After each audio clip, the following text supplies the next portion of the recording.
আপনি ঘুমিয়ে গেছেন অজু সহ অথবা অজু ছাড়া, বিছানায় শুয়েই আছেন, রাত্রে হঠাৎ ঘুম ভেঙেছে বিছানায় শুয়ে শুয়ে।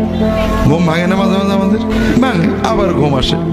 রাসূলুল্লাহ সাল্লাল্লাহু আলাইহি ওয়াসাল্লাম বলছেন, কেউ যদি রাত্রে ঘুম ভেঙে গেলে লা ইলাহা ইল্লাল্লাহু ওয়াহদাহু লা শারীকা লাহু লাহুল মুলকু ওয়া লাহুল হামদু ওয়া হুয়া আলা কুল্লি শাইইন কাদির সুবহানাল্লাহি ওয়ালহামদুলিল্লাহি ওয়া লা ইলাহা ইল্লাল্লাহু আল্লাহু আকবার লা হাওলা ওয়া লা কুওয়াতা ইল্লা বিল্লাহ।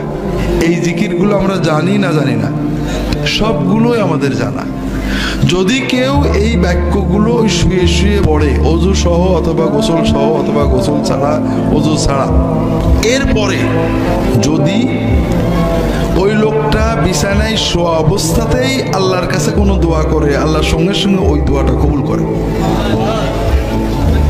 এখনো কিন্তু বিছানায় শুয়ে আছেন আপনি, আর যদি সে উঠে তাহাজ্জুদ পড়ে, আল্লাহ ওই নামাজ অবশ্যই কবুল করবে।